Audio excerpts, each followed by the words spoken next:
Miami से युद्ध और शांति को लेकर सबसे बड़ी बैठक चल रही है। पिछले 3 दिनों से जारी महामंथन अब अपने सबसे निर्णायक मोड़ पर पहुंच गया है। मियामी में चल रहे इस चर्चा का आज तीसरा राउंड है, लेकिन सवाल वही है, क्या दुनिया शांति की ओर बढ़ेगी या सर्वनाश की ओर? मेज पर उम्मीदें तो बहुत हैं, लेकिन जमीनी हकीकत यह है कि इस वक्त बातचीत के रास्ते में 5 बड़ी बाधाएं दीवार बनकर खड़ी हैं। रूस अपनी शर्तों पर अड़ा है और यूक्रेन अपनी संप्रभुता से समझौता करने को तैयार नहीं। इन 3 दिनों की मैराथन बैठक के बाद अब तक सिर्फ एक नतीजा ही सामने आता दिख रहा है, और वो ये कि अगर आज कोई बीच का रास्ता नहीं निकला तो महाविध्वंस को रोकना नामुमकिन होगा।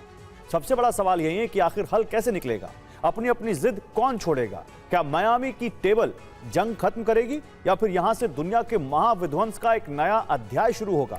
और इसी से जुड़ी कुछ बड़ी खबरें आपके सामने रखता हूं। मियामी में शांति समझौते पर बैठक, आज बैठक का तीसरा राउंड है और बेहद अहम है ये तीसरा राउंड।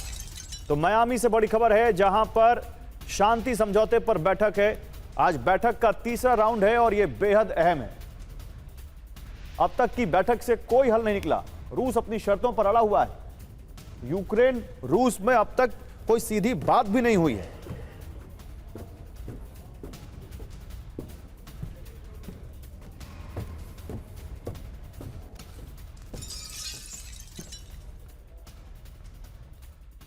तो बैठक में रूस और अमेरिकी प्रतिनिधियों के बीच बातचीत हो रही है।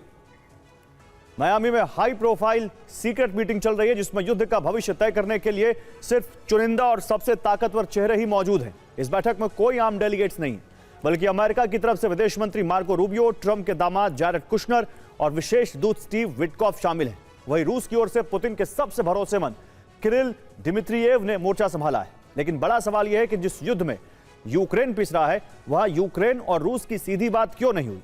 कूटनीतिक सूत्रों की माने तो दोनों देशों के बीच अविश्वास की खाई इतनी गहरी है कि वो एक मेज पर बैठने को भी तैयार नहीं है। इसीलिए अमेरिका को बीच में आकर मिडिल मैन बनना पड़ा है। और मियामी बैठक पर अमेरिकी अखबार वॉल स्ट्रीट जर्नल ने दावा किया है, मियामी बैठक का सफल होना मुश्किल है। रूस की 5 शर्तें शांति की राह में रोड़ा है। रूस और यूक्रेन अपनी अपनी शर्तों पर अड़े हैं, ये वॉल स्ट्रीट जर्नल ने कहा है। तो मियामी महामंथन के बाद महाविनाश होगा क्या? 5 वजह इसकी भी बताते हैं। पहली वजह, रूस जिन इलाकों पर कब्जा चाहता है, रूस जिन इलाकों पर कब्जा जता रहा है, यूक्रेन उन्हें अपना बताता है। दूसरी वजह, यूक्रेन नेटो में शामिल होना चाहता है और रूस इसे सुरक्षा के लिए खतरा मानता है। तीसरी वजह, रूस चाहता है कि यूक्रेन की सेना सीमित हो, यूक्रेन पश्चिमी देश मजबूत सेना के पक्ष में। चौथी वजह, रूस चाहता है कि रूसी भाषा को खास अधिकार मिले, यूक्रेन इसे संप्रभुता से जोड़कर देखता है। 5वीं वजह, यूरोप का सबसे बड़ा परमाणु संयंत्र ज़पोरिज़िया का कंट्रोल किसके पास रहेगा, इस पर अभी भी असहमति है। तो मियामी में युद्ध विराम की कोशिशें जारी हैं। इस बीच रूसी राष्ट्रपति ने बड़ा ऐलान किया है। पुतिन ने साफ कहा है कि वो अपने लक्ष्यों को हासिल किए बिना रुकने वाले नहीं हैं।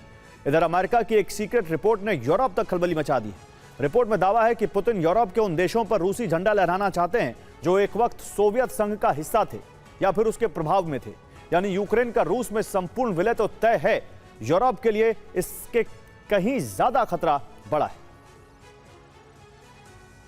ये ऐलान है रूसी राष्ट्रपति का, वो घोषणा जिसने यूक्रेन ही नहीं पूरे यूरोप में खलबली मचा दी है।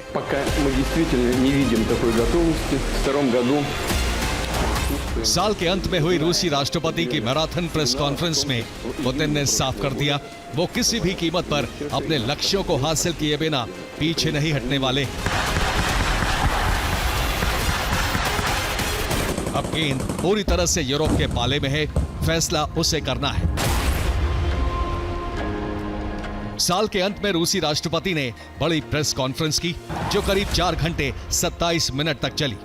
इसमें पुतिन ने रूसी नागरिकों, पत्रकारों और सैनिकों से आए सवालों के जवाब दिए, साथ ही यूरोप और यूक्रेन को चेतावनी जारी की।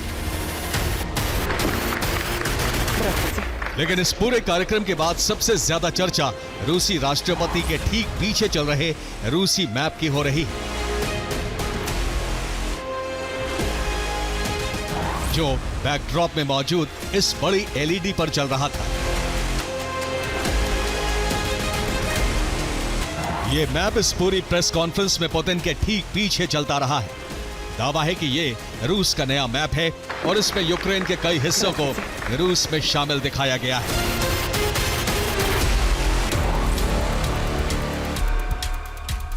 इस पर रूसी भाषा में लिखा था रिजल्ट ऑफ द ईयर 2025, यानी 2025 का नतीजा।